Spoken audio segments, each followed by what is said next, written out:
to the end. Thy word is a lamp unto my feet and a light unto my path.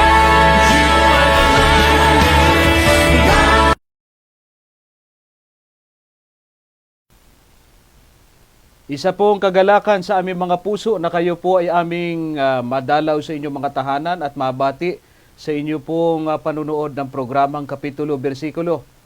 Kagaya po ng ating mga nakagawian sa programang ito, nagpapasalamat po kami sapagkat lahat ng inyong mga katanungan ay inyo pong ipinadala sa ating programa. Sa mga bago po nating mga taga-subaybay o tagapanood ng ating programa, ito pong Kapitulo Bersikulo ay inilunsad para po sumagot sa mga katanungan ng ating pong mga taga-subaybay. Yan man ay kapananampalataya natin o hindi natin kapananampalataya.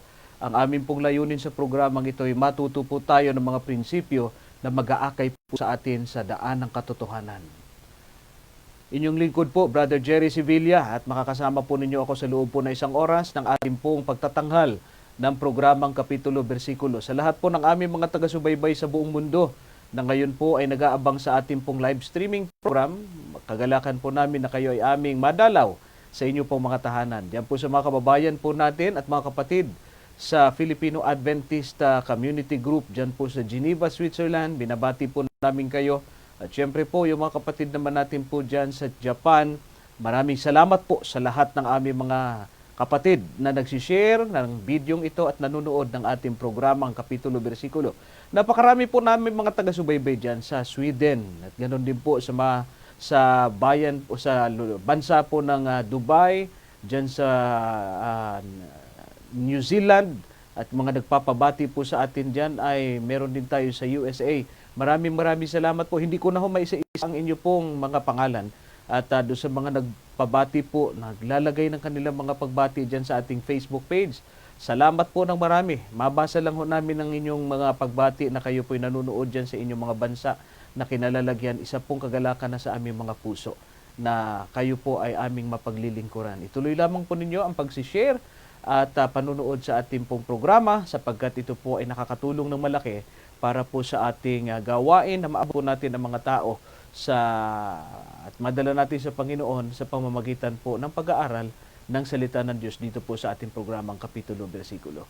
Bueno, bago ho tayo pumalaot sa ating pong pagsagot sa ating pong mga kaibigan at mga kapatid na nagtatanong po sa atin, ay nais ko po kayong anyayahan na tayo po sumandali ay yumuko sa pamamagitan po ng ating panalangin ay hihingi tayo ng tulong na mumula sa Panginoon upang tayo po ay lubos na makaabot sa kalooban niya sa ating pong gagawing pag-aaral. Tayo po'y manalangin. Mahal po namin Diyos, dakila naming Ama na ang tahanan ay nasa mga langit. Isa pong kagalakan muli sa aming mga puso na sa pamamagitan po ng programang ito ay malaya po naming bubuklatin at pag-aaralan ang mga pahina ng inyong Biblia.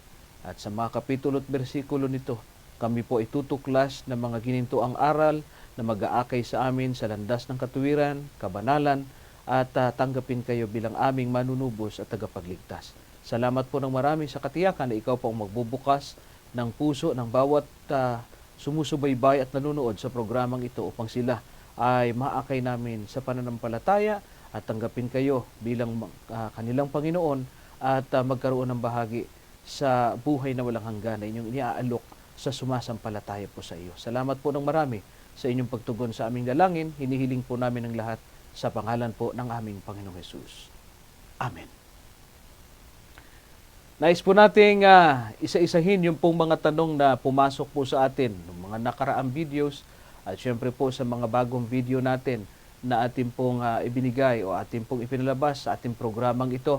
Maraming salamat po sa inyo pong palaging pagkakaloob ng mga katanungan, lalo na sa aming mga suking taga-subaybay na talaga namang every episode natin ay may mga katanungan. Isa pong kasiyahan namin, alam niyo, tinatandaan po namin yung mga pangalan po ninyo. Kaya pag nabasa po namin yung inyong mga tanong, talaga naman po kami ina-inspire. Nang ibig sabihin po ay naging mabunga at naging epektibo yung ating pong pag-aaral ng salita ng Diyos dito sa Himpapawid. Atin pong binabati at pinasasalamatan.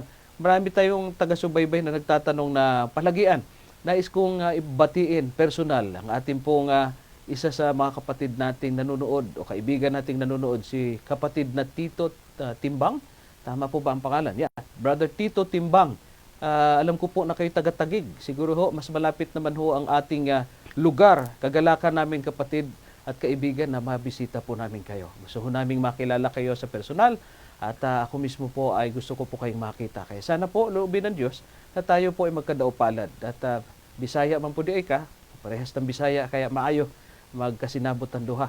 So, maraming salamat at nagbigay ko kayo ng tanong. Sa second episode po natin ito ay isusunod po natin sa line-up yung inyo pong katanungan, Brother Tito Timbang. Ngayon po ay atin pong sasagutin yung pong tanong na ibinigay sa atin ni Jonathan Ibuos. Ang tanong po niya ay, totoo ba na si E.G. White o si Ellen G. White ay nagkamali sila sa paghula sa pagdating ni Kristo sa pangalawa? At maraming salamat kapatid na Jonathan Ibuos dun sa iyong katanungan. Alam nyo, paulit-ulit na rin ho naming inihahayag sa programang ito ng Kapitulo Bersikulo sapagkat namamali po ang intindi ng marami. Basta lang mapintasan yung ating pong pananampalatayang Seventh-day Adventist, kahit na misinformation, ay kanilang ipinagpapatuloy. Kaya maganda itong naitanong ni Brother Jonathan Ibuo sapagkat marahil ay napanood niya yung mga videos o kaya ay mga pamamahayag ng ibang grupo ng relihiyon o pangkati ng pananampalataya na kapag tinatanong ang tungkol sa mga Seventh-day Adventist na mga kapatid o sa doktrina ng Seventh-day Adventist, ang kadalasang sinasabi nila, yung puno ng relihiyon daw natin na Seventh-day Adventist ay merong mga hula na pamali-mali. Particular na po yung isang grupo ng samahan diyan na mahilig ding magpatanong. Pero ang problema, yung mga isinasagot sa inyo, kung hindi ho kayo magsusuri, kung hindi man sablay, misinformation. Kamukha nito. Yung tinatanong ng ating kaibigan na si Jonathan Ibuos na meron daw nagtuturo na si Mrs. White daw ay nagkamali sa hula sa pagdating ni Kristo. Marahil napanood din ito ng ating kaibigan na si Jonathan Ibuos, yung video na yon. Tayo ay binabatikos yung ating pong pananampalataya dahil sa ganyang paniniwala at itinuturo ng ating kakaibayo na nariyan sa kabilang istasyon o sa kabilang programa. Nais po namin uling banggitin na yung tinutukoy po ng ating kapatid na nagtanong ay yung pong misinformed idea na napanood niya doon sa video nung ating kababayan na nagpapatanong din ng programa niya. At pag tinatanong ay sabi niya, mali-mali, kagaya ni Mrs. Ellen G. White. Humula yan na si Kristo ay darating noong 1844, pero hindi naman dumating. Kaya yung mga sabadista na yan, puro mali-mali ang mga doktrina yan Puro sablay ang mga hula ng kanilang puno nais po namin ipaglingkod sa inyo. Unang-una na, doon sa mga nalinlang o kaya ay napaniwala doon sa tao na yun na sumagot ng misinformation o maling informasyon na ibinigay sa inyo. Unang-una ho, hindi namin puno kailanman si Ellen G. White o kaya ay elected president ng General Conference. Para po sa inyong informasyon, si Ellen G. White, ang amin pong pamunuan ay meron po kaming pangulo na inihahalal po yan sa isang termino o kaya kung minsan kapag ay maganda ang kanyang pangunguna ay nare-re-elect sa panibagong muling termino. Sa kasakuyan po ang amin pong pangulo ay ang Pastor Ted Wilson. Nandiyan po ang ating headquarters sa USA, sa Amerika, at ang ating pong pamunuan ay tinatawag nating General Conference of the Seventh-day Adventist. Ngayon, yan po ay inihahalal at ang kanyang termino ay 5 taon. Sa kasalukuyan po nating mga na-elect o naihahalal na mga nangunguna. Kung inyong babalikan ang kasaysayan ng Seventh-day Adventist, mula sa kasalukuyan naming pinuno hanggang sa pababa ng ma-organize ng Seventh-day Adventist noong 1863, hindi kailanman naging pinuno ng Seventh-day Adventist si Ellen G. White. Hindi ho kailanman siya nagkaroon ng posisyon sa loob ng Seventh-day Adventist Church.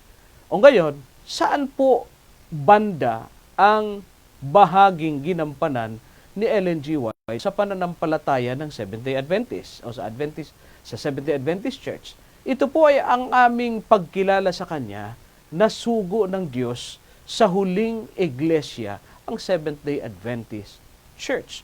Bakit ho namin sinasabi? Sapagkat meron pong isa sa mga palatandaan ng tunay na samahang sa Diyos ay yung pong binabanggit dito sa aklat po ng Biblia sa Kapitulo 12, ang bersikulo po ay 17 po ng aklat ng Apokalipsis. Pakinggan po ninyo at ganito po ang ating mababasa bago po natin tuluyang tumbukin yung tanong ng ating kapatid na nagtanong na si Jonathan Ibuos. Ang sabi po rito, at nagalit ang dragon sa babae at umalis upang bumakas sa nalabi sa kanyang binhi na siyang nagsisitupad ng mga utos ng Diyos at mga may patotoo ni Jesus. Ayon po sa ating binasa, nagagalit ang dragon. Ang dragon ay walang iba kundi si Satanas. Sa babae, ang babae sa Biblia, kung ang propesya ang pinag-uusapan, ay walang iba kundi ang kanyang tunay na iglesia. Sa madaling salita, ang Diablo, si Satanas, ay galit na galit sa iglesia sapagkat sila'y masunurin sa mga utos ng Diyos at may patotoo ni Jesus. Kaya hindi ka taka-taka, no? By the way, naalala ko tuloy, yung mga nandyan sa Facebook na mga matatapang at magagaling daw sumagot. Ano, tumawag na kayo, ha? At hinahamon ko kayo ng live na magtanong. Hindi naman nagtatanong. At ako ay kinakantsawan dyan sa forum ng debate dyan. Hindi ko naman kayo lalabanan diyan. Dito kayo pumunta o kaya dito kayo ay magtanong kayo at pagbibigyan po namin kayo. Hindi po pwede diyan. Unang-una, mayroon tayong mga oras na kailangan nating gugulin sa ating pag-aaral at the same time sa ating pamilya at maging sa ating trabaho. Kaya hindi po pwede diyan. Ngayon, kung wala ho kayong magawa, ay okay ho kayo dyan. Anyway, may mga kapatid namang sumasagot dyan. Ibinibigay namin ang numero ng telepono para kayo mismo'y tumawag. Ngayon, isa sa mga binabanggit nila diyan, inaatake yung ating pong iglesia. Kasama diyan sa pag-atake, unang-una, personal din tayo inaatake na wala daw tayong alam, tayo daw mangmang sa kasulatan. Kapatid, hindi naman ho ako uupo dito sa programang ito ng kapitulo, bersikulo, at maging doon sa radyo namin na nag-umpisa noong 1998 kung hindi naman siguro tayo pinagkalooban ng Diyos ng karunungan. At saksim buhay dyan ang ating mga taga-subaybay. Kaya kayo ho mga nagtatatalak dyan sa Facebook, kung gusto ninyo pong makipagtalak kayan, pumarito ho kayo, nag-aanyaya naman ho kami sa inyo noon pa . O kung hindi naman ho kayo makaparito, tumawag dyan sa numero ng mga teleponong aming binabanggit. At kayo pagbibigyan namin, gusto nyo isang oras na talakayan at magtanong kayo, magtanong ho kayo. Yan ang aming binibigay. Kaya nga ho namin pina-flash dyan yung ating mga contact numbers para po kayo ay makapagtanong ng malaya. At hindi ho namin kayo puputulin, maliban lang kung kami inyong mumurahin. Diyan sa ating programa, ibang usapan po yan. Kinakailangan ay ang ating programa ay magiging professional and credible sa mga bagay na ganyan. Kung hindi naman po ethical yung tanong ninyo, hindi ho namin kayo pagbibigyan naman. Doon lang magkakaroon ng kakaibang bagay. Ngayon, balik tayo rito sa ating pinag-uusapan. Kaya naman ho namin nababanggit yun sapagkat ang daming galit na galit sa Seventh-day Adventist. Kasi ang Diablo, kagaya ng ating binasa, nagagalit. Bakit nagagalit? Sapagkat ikay masunurin sa kautusan ng Diyos at may patotoo ni Jesucristo. Ano ba yung patotoo ni Jesus na yan? Isa sa mga palatandaan ng tunay na iglesia. Kapitulo 19, ang bersikulo ay 10 ng aklat ng Apokalipsis. Ganito po ang ating mababasa, 19:10. At ako'y nagpatira pa sa kanyang paanan upang siya'y aking sambahin. At sinabi niya sa akin, ingatan mong huwag gawin yan at ako'y kapwa mo alipin at namang iyong mga kapatid na mayroong patotoo ni Jesus. Sumamba ka sa Diyos sapagkat ang patotoo ni Jesus ay siyang espiritu ng hula. Sabi rito sa Ingles ay for the testimony of Jesus is the spirit of prophecy. Ang patotoo ni Jesus ay espiritu ng hula. Sa madaling salita, ang isa sa mga palatandaan ng tunay na sa Diyos ay meron pong espiritu ng hula. Ano ba yung mga kalipunan na yan? O anong ibig sabihin yung espiritu ng hula? Ayon po sa pag-aaral ng Biblia, lalo na po dyan sa Apokalipsis, ang mga may patotoo ni Jesus ay ang mga kagaya ni Juan na mga alipin ng ating Panginoon Diyos na mababasa natin sa Apokalipsis 1. Sa madaling salita, ang patutuo ni Jesus, ito po ay sulat na ipinagkaloob ng Diyos sa kanyang lingkod na propeta. Kaya ho sa amin, meron kaming kaloob na propeta sa loob ng iglesia sa katauhan po ng aming kapatid na sugo ng Diyos sa huling araw na ito sa kanyang iglesia na walang iba kundi si Ellen White. Ngayon, paglitaw pa lamang po ng samahan na nagpapakilalang si Kristo ay darating noong October 22, 1844. Ang nagtuturo po niyan ay hindi po si Ellen G. White. Ang nagturo ho niya noong 1840s na yan, noong panahong yan, ay walang iba kundi ang isang Baptist preacher na ang pangalan po ay si William Miller. Uulitin ho namin yan kasi misinformed yan. Minamali yan ng isang magagaling na mangaral daw eh. Mga ngaral na hindi mo pa tinatanong, may sagot na eh. Ang sabi niya palagi, ang nagtuturo daw na si Kristo'y darating noong 1844 ay si Ellen G. White. Mali. Si William Miller ang nagturo noong 1840s na si Kristo ay darating noong October 22, 1844. In fact, si Ellen Gold Harmon pa ang pangalan noon, isang grade school students, isa sa mga grade school student, isa sa mga napaniwala doon sa doktrina ng Miller na si Kristo'y darating noong 1844. Kaya ho itong mga grupong ito, itong grupo ng samahan ni Miller, anong 1844, alam naman natin po yan, ay hindi naman talaga natupad na nangyari yung pong pagdating ni Kristo noong 1844. Kaya itong samahang ito, yung tinatawag nating Millerites movement, ay nagkaroon ng great disappointment. Kasama ho dyan sa nalungkot na hindi dumating si Kristo 1844 ay si Ellen Gold Harmon, isang grade school student. Kaya kung paano nyo sasabihin yan doktrina o kaya hula ni Mrs. Ellen White, si Ellen pa ng panahon na yan, teenager, grade 3 pa nga lang ho nung panahong yan. Kaya dyan pa lang makikita na ho ninyo yung sablay na informasyon na nagsasabing si Ellen White ang nagturo na si Kristo'y darating noong 1844. Ikalawang sablay, 1844, sinabing si Kristo ay darating. Sa madaling salita, dapat ang Seventh-day Adventist ay umiral na bago mag-1844 para kanyang ituro na si Kristo ay darating ng 1844. Pero ito ang kamangha-mangha at kakilakilabot na pagkakamali noong nagsasabing si Ellen G. White o ang Seventh-day Adventist ay nagturo ng 1844. Bakit po? 1863 po na organize ang Seventh-day Adventist Church. Pansin niyo po ba? Diyan pa lang ho sa chronological event na yan o chronological date na yan, makikita na ho ninyo na sablay na kaagad. Kung 1863 inorganize ang Seventh-day Adventist, paano mo sasabihin na ang Seventh-day Adventist ang nagturo ng 1844 si Kristo'y dumating? Samantalang hindi pa nga organized ang Seventh-day Adventist noong panahong yon. 1863, sa madaling salita, tapos na ho ang pangyayari ng kapalpakan ng 1844 na hula na darating si Kristo, na yan ay gawa ni William Miller.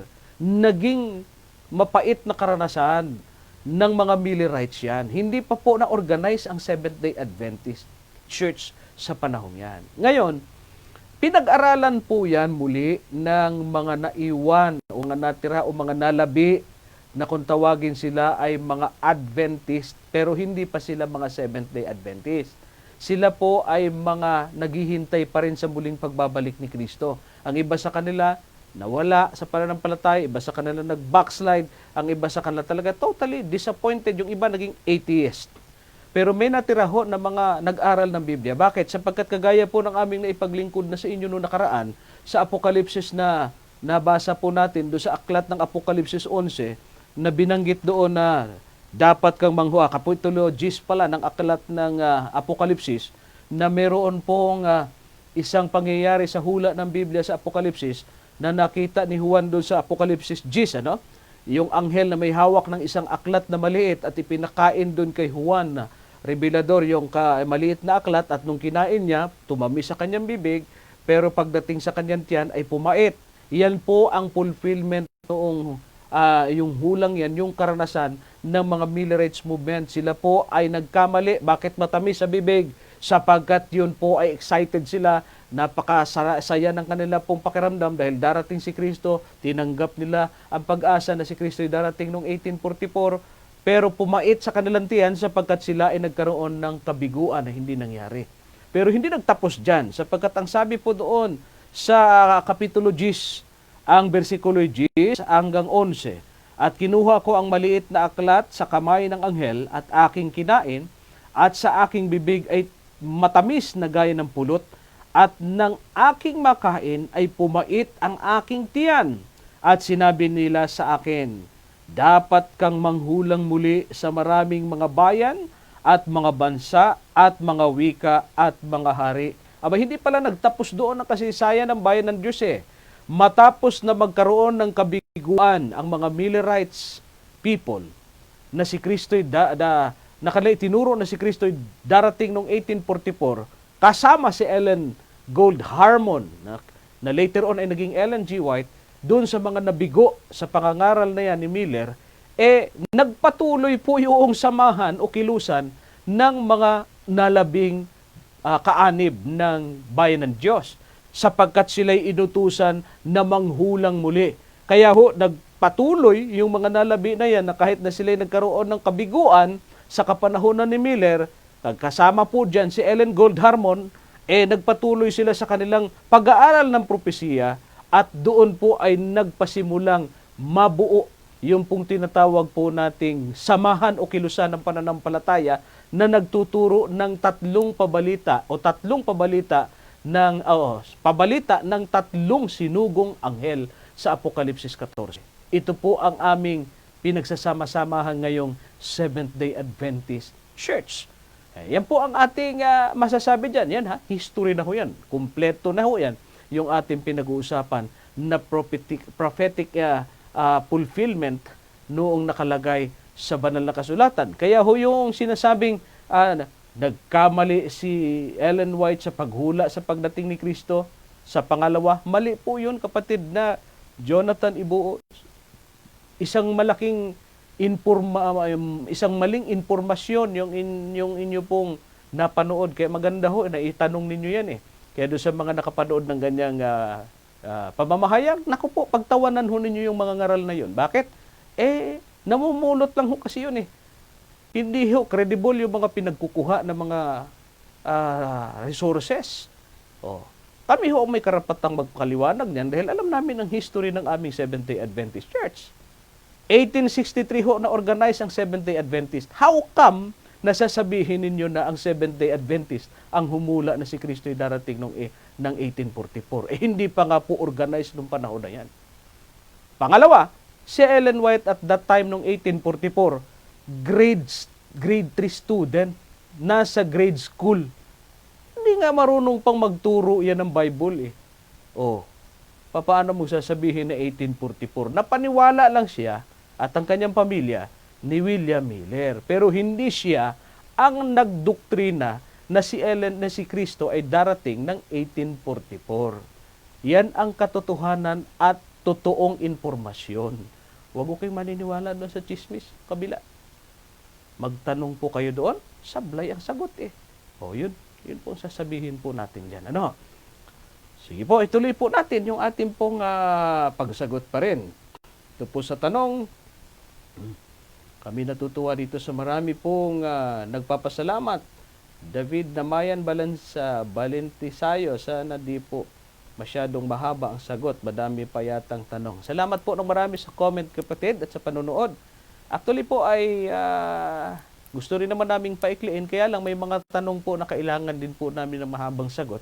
Sapagkat kung amin diretsuhin yan, marami pong may iwang katanungan at pagduda o agam-agam sa ating mga nanonood, lalo na doon sa kapatid na nagtanong. Kaya may mga panahon, kagaya po nitong kay kay Jonathan Ibuos, yung ating sinagot, mahaba-haba, sapagkat atin mo nang inilatag yung pong pangyayari kung bakit po nabanggit natin na mali yung bintang sa atin na si Ellen G. White daw ang mula ng palpak nagdating na ng 1844 ni Jesus Christ. Mali na. Inumpisahan natin kung paanong nangyari. Kaya may mga panahon, kapatid, na kailangan mahaba sapagkat kailangan nating ugatin muna dahil para maintindihan ng ating mga kabaibigan. Pag sa tingin naman ninyo ay hindi na kailangan yung background at historical background, ay diretsuhan na po na kagad ang sagot. Kaya umiikli. Pero may hindi po sa lahat ng panahon, kailangan maikli sapagkat may kailangan din po tayong ilalatag para maunawaan ng ating mga taga-subaybay. Okay, sumunod nating sagutin ay ito pong pinadala sa atin dito ng isa nating kapatid. Tungkol naman po ito sa mula po kay Roslyn Mariano Silva. Ang sabi po niya rito, good PM po, good PM po, ask po ng kapatid ko sa akin, sir. Share ko po, if okay lang po, pasagot po, thanks. Ang sabi niya, di ba sabi sa Bible, huwag kang papatay. Paano kung ang trabaho mo isundalo? Kailangan mong patayin yung mga rebelding tao. Maliligtas ba siya? Ano kung hindi niya, paano kung hihiningin niya ng kapatawaran yon? Pero dahil sa trabaho niya, siyempre, uulitin niya yon. Maliligtas ba siya? Paano kung paulit-ulit niyang hinihingi ng tawad? Bukal sa loob, pero paulit-ulit niyang ginagawa dahil sa trabaho. Alangan naman na hintayin mo na niyang matapos ang termino niya sa pagiging sundalo bago siya humingi ng tawad. Diba? Maliligtas ba siya? Maraming salamat dun sa situational question na yan. Situational case. Ayan, ano? Totoong buhay ito. Tinatanong sa atin ng ating kapatid na Roslyn Mariano Silva tungkol sa ating mga kababayan na mga sundalo. Sila naman ay kumikilala rin sa ating Panginoon Diyos Kaya tinanong din po naman ito sa atin. May mga kapatid naman tayong mga Seventh-day Adventist na mga sundalo. In fact, yung isa po nating kapatid na kinikilalang tumanggap ng Medal of Valor sa US at yan nga po ay meron ng parangal sa kanya. Ipinagpatayo pa ho yan ng monumento dyan sa Amerika. Walang iba kundi yung napanood po ninyong Hacksaw Ridge, ano? At yun ay walang iba kundi si Desmond Doss na yung kanyang buhay ay hindi siya kailanman humawak ng armas sapagkat ang kanyang conviction ay bawal pumatay at ayon niya na madungisan ang kanyang kamay ng dugo ng kanyang ng sino mang tao. At yun naman ang kanyang understanding doon. Majority ng mga Adventista people ay ganun ang kanila pong kalakaran, lalo na kung sila po ay pumasok sa pagsusundalo. Mayroon po kasing mga non-combatant unit dyan sa militar na karamihan dyan po ay nilalagay ang ating mga kapatid. Hindi ho sila nilalagay dun sa gera. Kamukha nga po ni Desmond Doss, kung mapapansin ninyo, siya po ay medic. No? Siya po ay medic nung panahon yun, nung siya ay naroon sa kanyang tungkulin ng pagkasundalo. Pero siyempre, kahit na yan ay medic, talagang nire-required yan ng samahan ng mga sundalo na humawak ng armas. Kaya lang, itinanggi niya na humawak siya ng armas. Ano po? Ngayon, may mga kapatid din naman tayo na pumasok sa pagsusundalo o kaya sa pagpupulis. Sabihin na natin, idamay na rin natin yung mga kapulisan na mga kapatid natin, kagaya nung isa nating kapatid na si PCI Jovi Espinido. Ayan naman hindi natin maitatanggi na yan po ay Seventh-day Adventist Christian.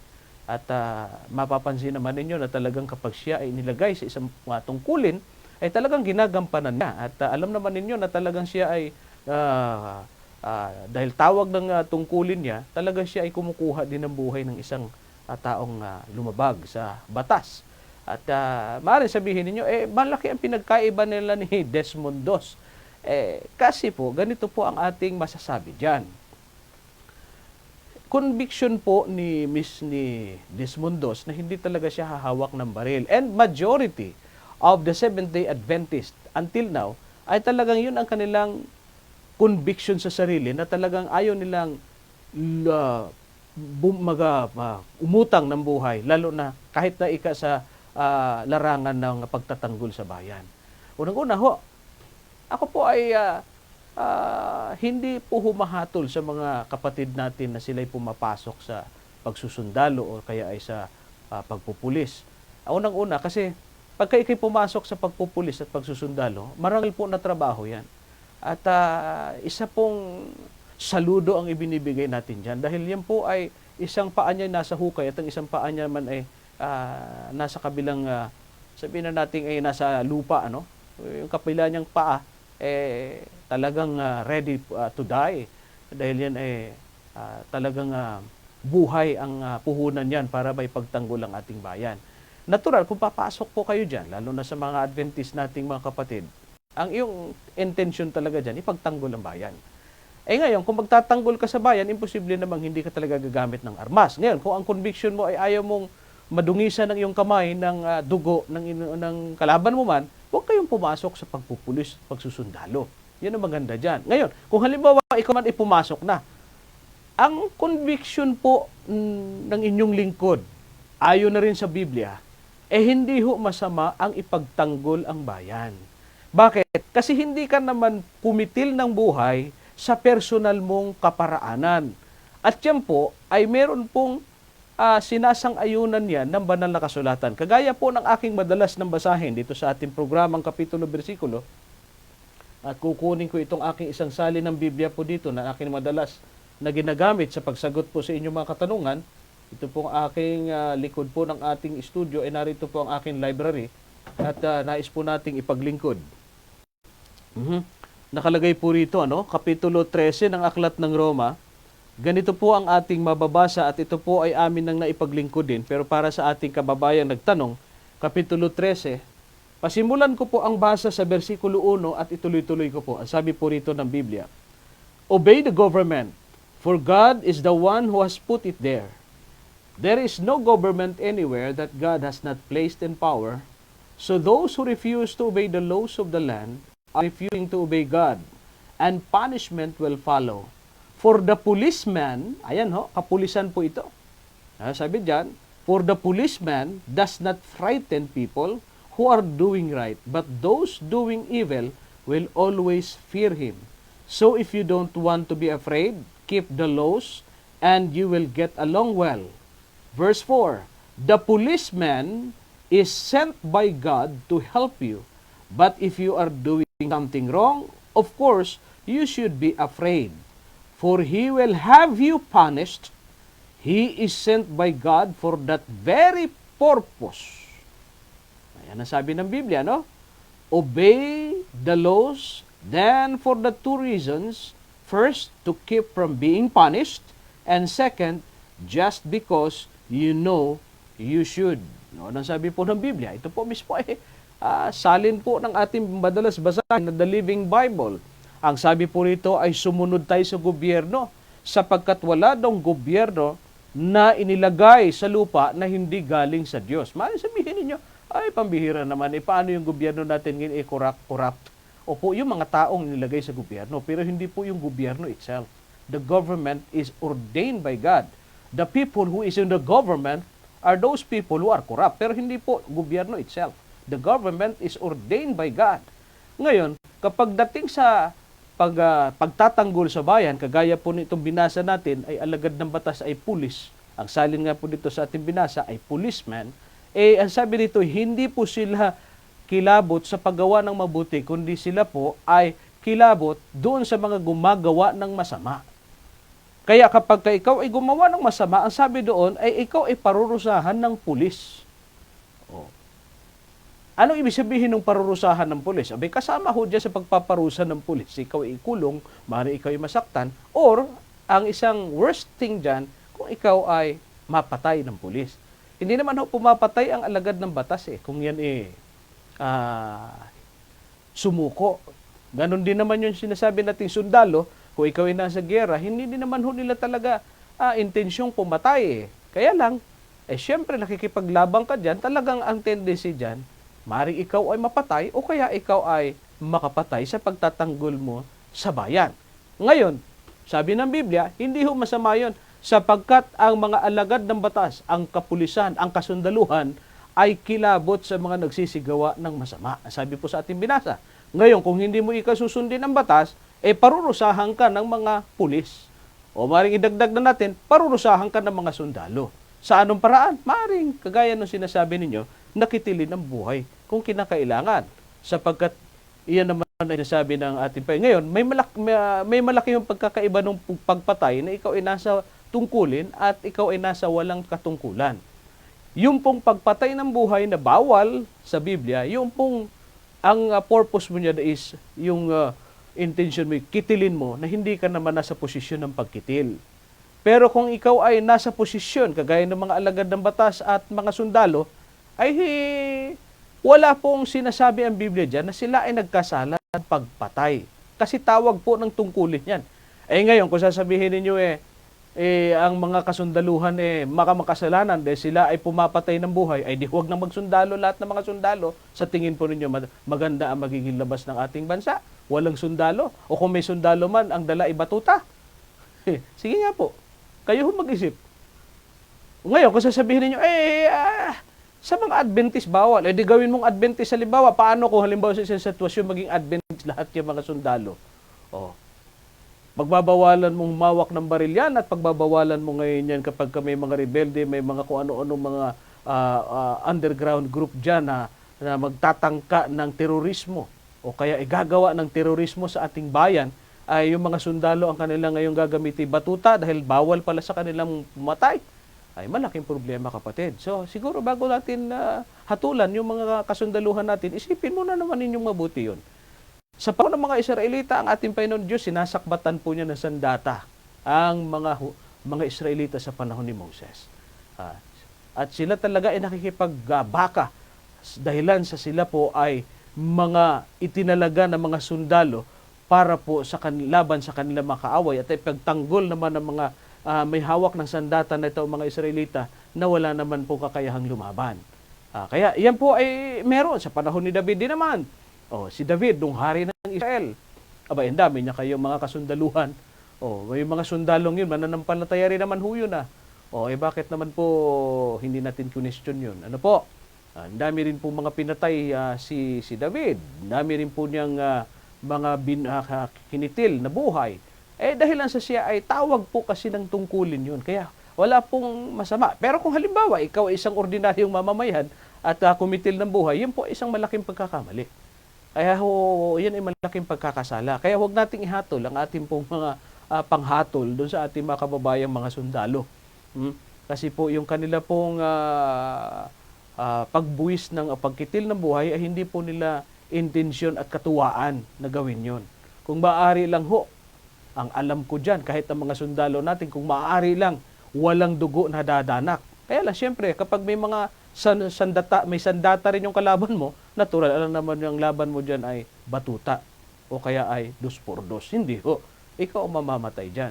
Ngayon, kung sa tingin ninyo ay hindi kayo nakukonsensya kayo na madungisan ng inyong kamay sa dugo ng ng sino man, huwag na ho kayo magsundalo. Kaya nga po, hangga't maaari, dinidiscourage natin na maging sundalo ang mga kapatid natin sa Seventh-day Adventist para hindi na ho ma-question yung inyo pong pagkitil ng buhay. No?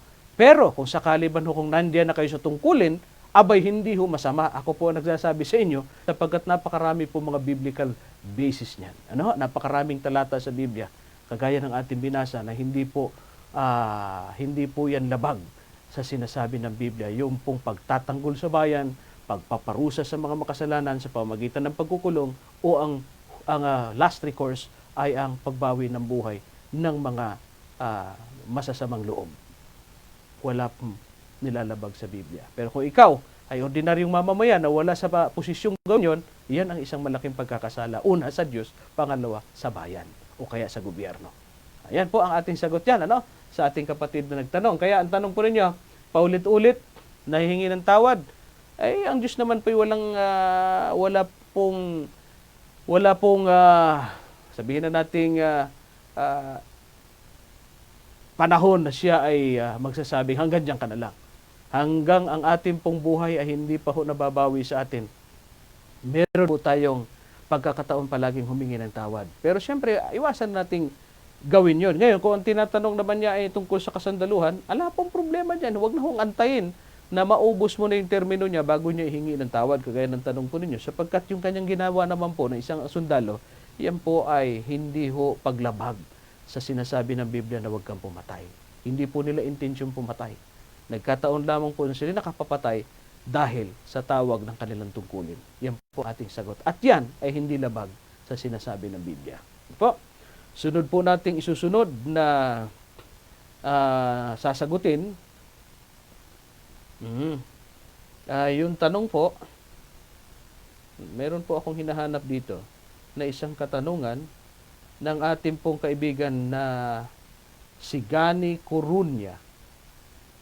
Ito po ay kanyang comment nung sinagot natin noong nakaraang linggo. Yung pong binanggit niya na mali daw at dinidisib ko or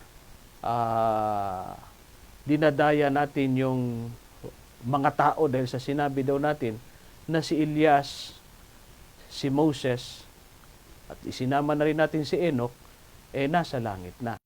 Ang kanyang konklusyon ay mali daw yung ating paraan ng pagsagot kasi si Elijah daw at saka si Moses ay parehas na patay at hanggang ngayon nasa sa atin pa yung kanilang libingan, wala pa sa langit.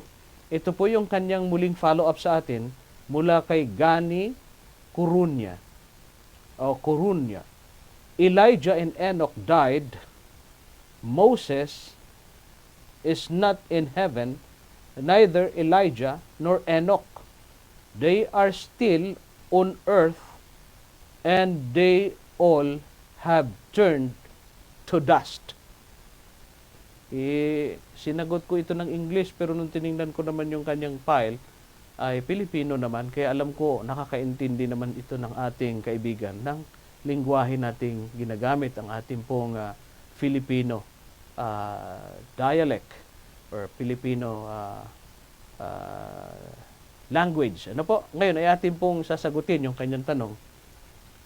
Ang kanyang pinagbabatayan doon sa kanya pong binanggit. Anyway, babasahin ko na rin yung comment ng ating isang taga-subaybay, si Von Dutch. Ang sabi niya, Tank Corona. Walang Elijah nabanggit sa Hebrews 11:13. Died in faith. Kahit sa verse 32, walang Elijah nabanggit. Pataka ka lang.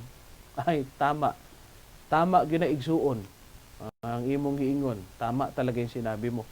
Kasi yung kanyang pinagbabatayan dyan ay yung nasa Hebrews 11 na ang sinasabi niya, namatay daw ang lahat. Yung pong binabanggit niya rito na lalo na doon sa verse na lahat daw ng yan ay nangamatay sa pananampalataya. Pero isinama niya dyan si Elijah at saka si Enoch. Samantalang, dyan po sa talata ng Hebrews 11, kahit basahin niyo pong lahat yan, kagaya nung sinabi ni Von Dutch, sa kanya nga comment na rin, doon sa comment ni Gani Corona, wala kang mababasa rito na si Elijah ay namatay at si Enoch ay namatay.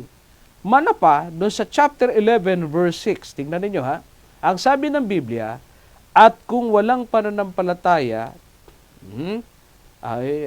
dyan sa verse 5, sabi riyan, sa pananampalataya, si Enoch ay inilapit, si Enoch ay inilipat, ayan, upang huwag niyang makita ang kamatayan at hindi siya nasumpungan sapagkat siya'y inilipat ng Diyos, sapagkat bago siya inilipat ay pinatutuhanan sa kanyang siya'y naging kalugod-lugod sa Diyos. Ang linaw naman ng talata, kapatid na Gani Corunya ba't mo naman pinatay kasama dyan si Enoch? Sabi ng talata ng Biblia, sa pananampalataya si Enoch ay inilipat upang huwag niyang makita ang kamatayan. Ba't mo naman pinatay? Sinama mo dyan sa pinatay, ang mga namatay. Sabi nga ng Biblia, upang hindi niya makita ang kamatayan. Nagkatotoo ba yon? Opo, ayon sa talata. At hindi siya nasumpungan sapagkat siya'y inilipat ng Diyos, sapagkat bago siya inilipat ay pinatutuhanan sa kanyang siya'y nagkalugod-lugod sa Diyos. Di maniwala nga sinasabi ng Biblia, diyan sa Hebrews 11, si Enoch ay hindi kailanman nasumpungan sa kamatayan. Ngayon, yung binabanggit nyo dyan na ang lahat ng mga ito ay nangamatay, excluded dyan si Enoch. Yung mga pinag-uusapan dyan ng mga heroes of faith, namatay naman talagang lahat yan. Maliban dyan kay Enoch. Ngayon, si Elijah, hindi naman ho binanggit dyan sa aklat ng Hebrews 11 na siya ay namatay. Ano pong katunayan natin na si Elijah ay hindi rin nakaranas ng kamatayan? Binanggit ko na ho ito. Sana na may basahin. Huwag nang banat ng banat kung ano lang yung alam mo. Aklat ng Ikalawang Hari, Kapitulo 2. Ito po ang sinasabi ng Biblia. Sa Kapitulo 2, ang bersikulo ay 1. At nangyari nang isasampa ng Panginoon si Elias sa langit sa pamamagitan ng isang ipo-ipo na si Elias ay yumaong kasama ni Eliseo mula sa Gilgal.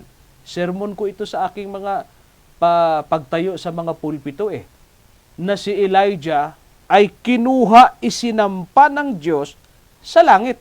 Alam pa, paano ngayon babaluktukin itong talata na ito, kapatid na Gani Kuronya? Paano mo ngayon yan ipapaliwanag yung mga talatang yan, yung binasa natin? Si Elijah, si Enoch, ay talagang dinala ng Diyos sa langit.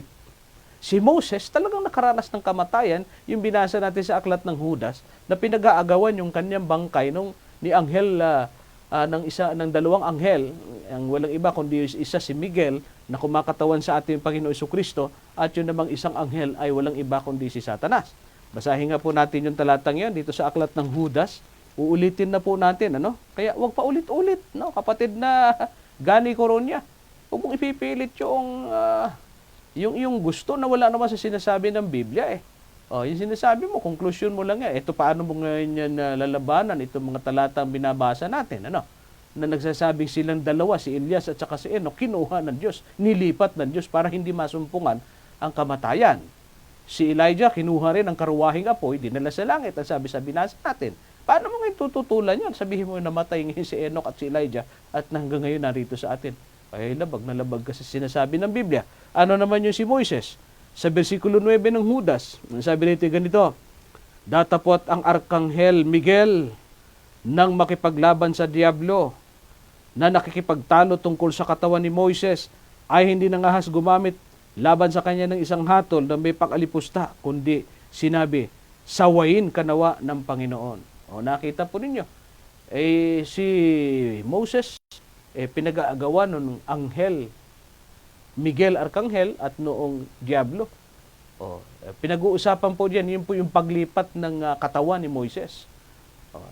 Kaya yan po ay isang mga talata o maraming mga patunay sa Biblia na yung pong binabanggit natin ditong Elijah, Enoch, and Moses ay nilipat ng Panginoon sa langit.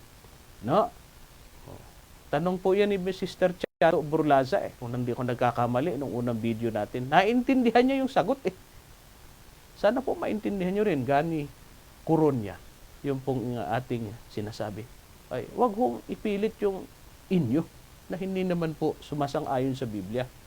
Isuko na ninyo yung paniniwala ninyo na laban sa Bible. Kaya nga po itong programa nating kapitulo, bersikulo, ikinukorek. Kung ayaw nyo magpakorek, ay bahala kayo. You are subject to your own opinion and your distraction. Pag hindi kayo magbabago ng inyong stand sa sino man na pinipilit pa rin yung gusto. Ang dami-dami kayo din sa Facebook. Pinipilit talaga ng pinipilit yung gusto dahil yun ang kanilang natutunan sa kanilang mga puno at sa kanilang mga pastor at mga evangelist sa kanilang samahan. Panatiko tuloy. Talagang sabi ko nga, you are subject for your own opinion and your own distraction. Pagka hindi talaga ninyo yan binago yung fanaticism at saka yung tinatawag po nating pagiging close-minded person. No? Dito sa programang Kapitulo Bersikulo, ang dami pong may natututo sapagkat sila po ay mga bukas ang isipan sa pag-aaral ng salita ng ating Panginoon Diyos. Ituloy po natin ang atin pong pagsagot. Well, sabi ni Sister Cha, ay meron na lamang tayong ilang minuto. Well, anyway, hahabol po natin yung kung saan tayo pwedeng huminto lang. Doon lang tayo. Mula kay Jarny Hardiniano.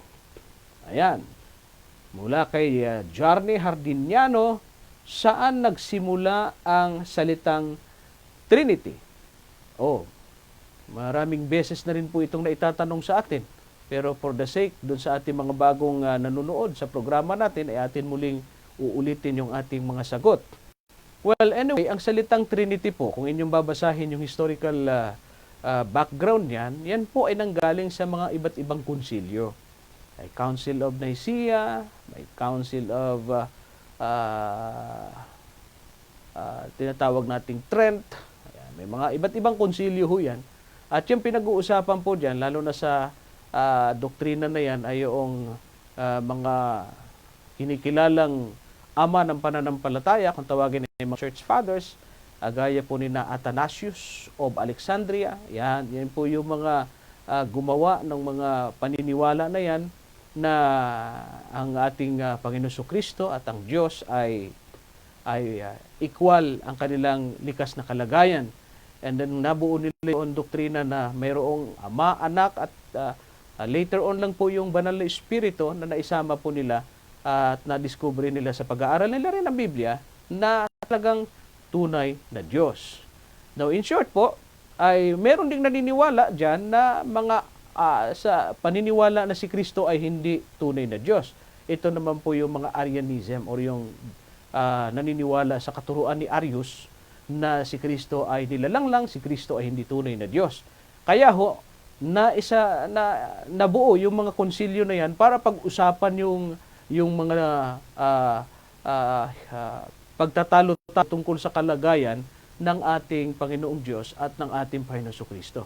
Hanggang sa mabuo ho yan, tinatawag po nilang Doctrine of Trinity or kaya yung Term of Trinity dyan sa iba't ibang mga konsilyo na yan. Ano?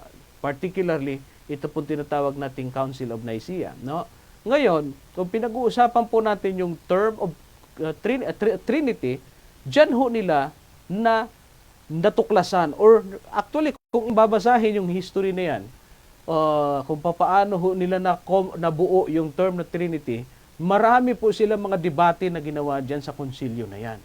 Mga mahuhusay po na mga nag-aaral po yan ng Bible. Actually, kung tawagin sila ay mga church fathers, mga ama ng mga pananampalataya at talagang nagpakadalubhasa sa pag-aaral po ng Bible. Kaya naniniwala naman sila at meron naman talagang anak. Later on ay nakatuklasan din na ang banal na Espiritu ay tunay na Diyos. Paano anong gagawin natin? May mga invento pa nga sila diyang mga termino na Greek na mahirap maintindihan ng isang layman na nag-aaral. Kaya nabuo nila yung salitang Trinity because of the word tri or three and unity, tatlo na nagkakaisa. Ngayon, mali ho ba na itawag na Trinity doon sa tatlo na nagkaisa? Hindi po. Kasi po, yung salitang Trinity, it is just a term of convenient. Kagaya ho ng tricycle. Yung tricycle po, tinawag na tricycle yan sapagkat tatlo ang gulong ng sasakyan, tricycle. Pag sinabing Trinity, tatlo na nagkaisa. Kaya nga dalawang salita ang combine yan Three and unity. Trinity. Tatlo na nagkakaisa. Kasi kahit naman hindi natin gamitin yung salitang Trinity, meron naman talagang Ama, Anak at Espiritu Santo. Na yung tatlong yan, masusumpungan natin sa Biblia. Yung Ama, meron naman talaga sa Biblia. Yung Anak, meron naman talaga sa Biblia. At meron din naman talagang banal na Espiritu. Yung Ama ay omnipresent, ang Anak ay omnipresent, ang banal na Espiritu ay omnipresent. Ano ibig sabihin ng omnipresent? nasa lahat ng lugar. Hindi ko na ho binabasa ang mga talata. Paulit-ulit na ho namin yung binabanggit sa programa natin. Well, anyway, baka sabihin ng ating mga taga-subaybay, na naman, nag-iimbento na naman. Kasi marami naman tayong mga bashers dyan sa ating Facebook page, sa ating programa. Hindi, babasahin po natin yung ilan lang kasi wala na tayong mahabang oras sa programang ito ng Kapitulo Bersikulo. Pakinggan po ninyo at atin pong babasahin yung pagiging omnipresente ng yung ama, walang problema tanggap ng marami yan. Yung sa anak na lang, 28, versikulo 20 ng aklat na, wala na raw tayong oras na natitira. Kaya akin na lang pong babanggitin yung talata. 28:20 ng aklat ng Mateo, ang sabi ni Kristo, kung meron nagkakatipon, isa o dalawa sa pangalan niya, naroon siya. Nasa lahat ng lugar ang ating Panginoon Kristo. Sa aklat ng 139 ng aklat ng awit, versikulo 7 hanggang 10, ang sabi ron ni David, saan ako paroroon na mula sa iyong espiritu? Kung saan ako naroon ang iyong espiritu, hindi ako makakatakas sa iyong harapan. O yung Holy Spirit ay nasa lahat din ng lugar. Nagkakaisa, walang ungusan, ang Ama ay omnipresent, ang Anak ay omnipresent, ang Holy Spirit ay omnipresent. Unity. Merong unity, yung tatlo. May pagkakaisa, yung tatlo. Tatlong nagkaisa. Anong tawag mo dyan sa isang salitang mas madaling maintindihan? Trinity. Tatlong nagkakaisa. Ang Ama ay omnipotent. Ang Anak ay omnipotent, makapangyarihan sa lahat. Ang Holy Spirit ay omnipotent. Nagkakaisa. Ang Banal na Espiritu ay omniscient, nalalaman niya lahat ng bagay. Ang Ama ay omniscient, nalalaman niya lahat ng bagay. Ang Anak ay omniscient, nalalaman din parehas nila ang lahat ng bagay. Di nagkakaisa sila, nagkakaparehas sila. Unity. Tatlo na nagkakaisa.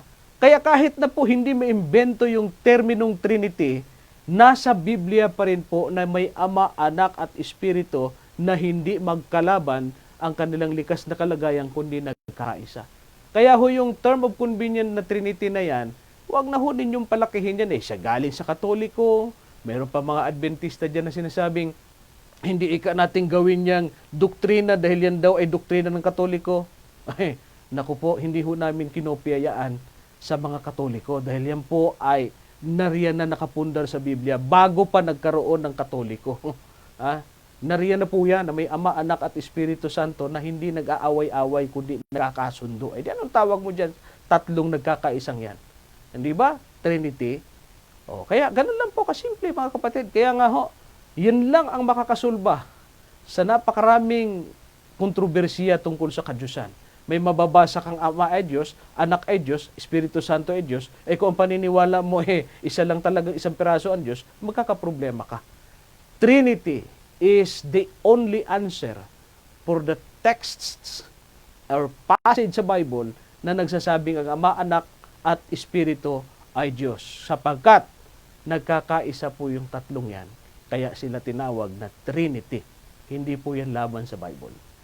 Well, anyway, naubusan na po tayo at lumagpas na raw tayo sa ating pong programa. Kaya naman po ay hihinto po natin pansamantala sa ating pong episode dito ang pagsagot sa mga katanungan. Kung saan lang tayo abutin, tayo hihinto. Tuloy-tuloy lang ho kayo magpagadala ng inyong mga katanungan para po naman ating sasagutin sa mga susunod po natin pagtatanghal ng programang Kapitulo, Bersikulo. Bago po tayo maghiwa-hiwalay sa impapawid, ay nais ko po kaingayahan na tayo po ay mananalangin. Mahal po namin Diyos, salamat po ng marami sapagkat muli po ninyong ginamit ang programang ito upang maging daluyan ng inyong mga katotohanan sa pamamagitan nawa ng aming pong paglalahad ng mga sagot mula sa inyong banal na aklat sa mga katanungan ng aming mga tasubaybay at mga manunood. Sana po'y naging malinaw sa kanila at lubusan po nilang tangkilikin, mahalin at pag-aralan ng inyong Biblia na siya pong mag-aakay sa kanila sa daan ng katuwiran at katotohanan at magbunga ng pananampalataya, tanggapin kayo bilang Diyos na nagmamahal at naging manunubos ng kanilang buhay. Marami pong salamat sa inyong pagtugon sa aming mga panalangin sapagkat hinihiling po namin ang lahat sa pangalan po ng aming Panginoong Hesus. Amen. Kami po ay lubos na nagpapasalamat sapagkat sa loob po na isang oras ay nakasama po ninyo ang programang Kapitulo Bersikulo. Sana po ay naging makabuluhan ang ating pong pagsama-sama sa himpapawid sa ating pong pagtuklas ng mga prinsipyo ng kaligtasan at sa pamagitan nawa ng ating mga natutunan, maakay nawa tayo sa daan ng katotohanan. Sa pamamagitan po ng programang ito, ang inyong lingkod at ang ating po makasamahan sa likod ng ating mga kamera, ay lubos po kami nagpapasalamat sapagkat nagkahagi po namin kayo sa isang oras na pagtatanggal ng programang ito. Ito po ang inyong lingkod kay Kristo, Brother Jerry Sibilia. Kami po lubos na nagpapasalamat sa inyong walang sawang pagsubaybay. God bless you all.